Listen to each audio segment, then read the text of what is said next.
what the markets took out of what Lockhart said a week ago was that we could taper in September, October, November. September, October, December, I think he said. Yesterday he said he is sure that there is not going to be enough data to taper in September. And the significance of that was him also saying that the tapering process is one. I feel like there should be a sound effect every time we say taper. Put $1 in the hat here. But he said that there's not enough data?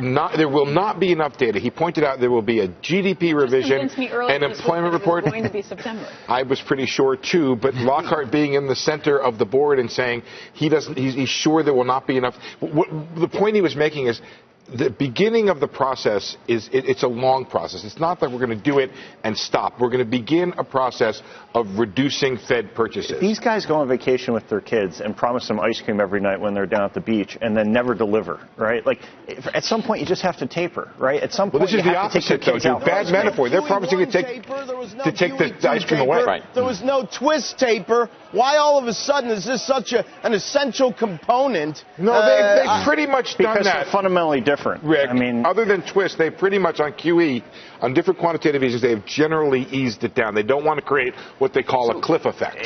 So what do you guys say? From a three-card Monty, I agree with our guest. If they can't figure out a way to continue the sugar buzz one way, they're going to look at these PPI numbers and the CPI numbers, and they're going to make a case that the old boogeyman of disinflation's in the closet. One way or the other, they're most likely going to try to cling on as long as they can. Rick, I'm still waiting for you to send me your numbers, Rick. I'm still waiting for your inflation numbers. Well, here's the thing. Because you have better numbers than the government.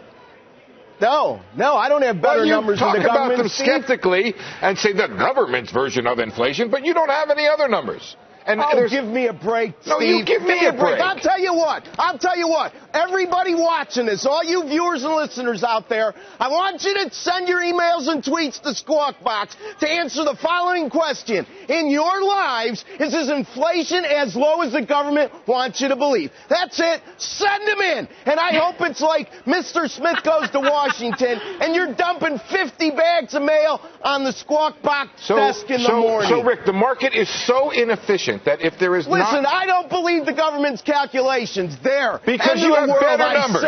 Because you have better numbers, Rick. When you're looking for I don't have better numbers. I have common sense. I don't like substitution. If I like my Big Mac, I'm not going to substitute Dairy Queen for it. If I want to buy a car, I don't want because you're dumb, Rick. Worth of airbags. Because you'll buy the more expensive one even if there's a substitute. I mean, that doesn't make any sense, Rick. Give me a break. You know, it sounds really great, Rick, to point out that the government's numbers are no good.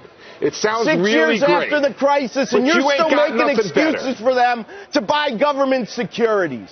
Yeah, right. It's a huge conspiracy, disinflation, Rick. And when it's not that, it's going to be leap year. Maybe leap year means we don't buy food numbers, Rick. Buying. How much are they as a percentage of the total basket of expenditures? Let's see what the emails say. Let's see what the tweets say. That's the way we should make policy, based on emails. Good work, Rick. Oh, wait a minute. But when you ask economists what they think about the government, those surveys you think are policy. No, what I think, Rick, is people making decisions based on data, not based on emails. First of all, why are a bunch of government professors making any type of inroads into trillions of dollars? You can't give it to me. You give me this populist hooey stuff of sending emails, populist hooey data. And Rick, you sit there and look at me and try to tell me, oh my goodness, let's see, we can't taper because, there's not enough numbers, there's not enough data. It hasn't been 10 years yet. I will change my mind if you give me the data showing me broad-based inflation in the economy. Don't send me food.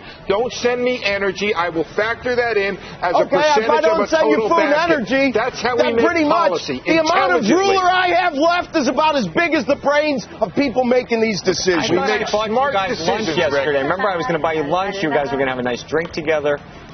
Rick, thank you for this. Drew, thank you. We are going to leave it there.